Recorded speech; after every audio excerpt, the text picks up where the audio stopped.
بسم اللہ الرحمن الرحیم إياك نعبد وإياك نستعين. ترجمہ: ہم تیری ہی عبادت کرتے ہیں اور تجھ ہی سے مدد چاہتے ہیں.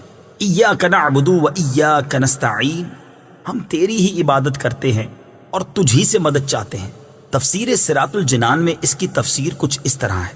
اس سے پہلی آیات میں بیان ہوا کہ ہر طرح کی حمد و ثنا کا حقیقی مستحق اللہ تعالیٰ ہے، جو کہ سب جہانوں کا پالنے والا، بہت مہربان اور رحم فرمانے والا ہے. اور اس آیت سے بندوں کو سکھایا جا رہا ہے کہ اللہ تعالیٰ کی بارگاہ میں اپنی بندگی کا اظہار یوں کرو کہ اے اللہ عز و جل، ہم صرف تیری ہی عبادت کرتے ہیں، کیونکہ عبادت کا مستحق صرف تو ہی ہے اور تیرے علاوہ اور کوئی اس لائق ہی نہیں کہ اس کی عبادت کی جا سکے، اور حقیقی مدد کرنے والا بھی تو ہی ہے.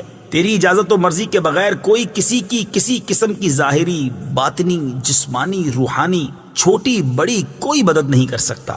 عبادت اور تعظیم میں فرق. عبادت کا مفہوم بہت واضح ہے، سمجھنے کے لیے اتنا ہی کافی ہے کہ کسی کو عبادت کے لائق سمجھتے ہوئے اس کی کسی قسم کی تعظیم کرنا عبادت کہلاتا ہے، اور اگر عبادت کے لائق نہ سمجھیں تو وہ محض تعظیم ہوگی، عبادت نہیں کہلائے گی. جیسے نماز میں ہاتھ باندھ کر کھڑا ہونا عبادت ہے، لیکن یہی نماز کی طرح ہاتھ باندھ کر کھڑا ہونا استاد، پیر یا ماں باپ کے لیے ہو تو محض تعظیم ہے، عبادت نہیں. اور دونوں میں فرق وہی ہے جو ابھی بیان کیا گیا ہے. آیت ایاک نعبد سے معلوم ہونے والی اہم باتیں.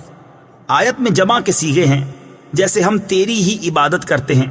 اس سے معلوم ہوا کہ نماز جماعت کے ساتھ ادا کرنی چاہیے، اور دوسروں کو بھی عبادت کرنے میں شریک کرنے کا فائدہ یہ ہے کہ گناہ گاروں کی عبادتیں اللہ تعالیٰ کی بارگاہ کے محبوب اور مقبول بندوں کی عبادتوں کے ساتھ جمع ہو کر قبولیت کا درجہ پا لیتی ہیں. نیز یہ بھی معلوم ہوا کہ اللہ تعالیٰ کی بارگاہ میں اپنی حاجت عرض کرنے سے پہلے اپنی بندگی کا اظہار کرنا چاہیے.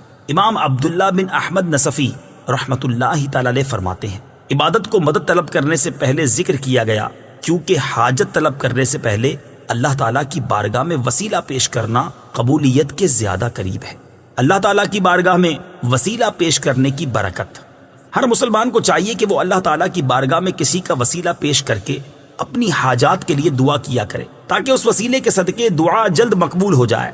اور اللہ تعالیٰ کی بارگاہ میں وسیلہ پیش کرنا قرآن و حدیث سے ثابت ہے.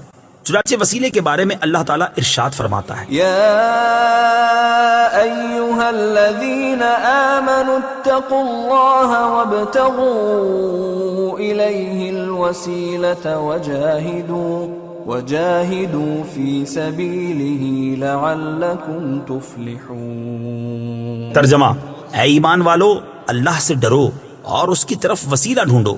اور سنن ابن ماجہ میں ہے کہ ایک نابینا صحابی بارگاہ رسالت صلی اللہ تعالی علیہ وسلم میں حاضر ہو کر دعا کے طالب ہوئے، تو آپ صلی اللہ تعالی علیہ وسلم نے انہیں اس طرح دعا مانگنے کا حکم دیا: اللهم إني أسألك وأتوجه إليك بمحمد نبي الرحمة يا محمد إني قد توجهت بك إلى ربي في حاجتي هذه لتقضى اللهم فشفعه في. اے اللہ عز و جل، میں تجھ سے سوال کرتا ہوں اور تیری طرف نبی رحمت حضرت محمد صلی اللہ تعالی علیہ وسلم کے ساتھ متوجہ ہوتا ہوں. اے محمد صلی اللہ تعالی علیہ وسلم، میں نے آپ صلی اللہ تعالی علیہ وسلم کے وسیلے سے اپنے رب عز و جل کی طرف اپنی اس حاجت میں توجہ کی تاکہ میری حاجت پوری کر دی جائے. اے اللہ عز و جل، پس تو میرے لیے حضور صلی اللہ تعالی علیہ وسلم کی شفاعت قبول فرما.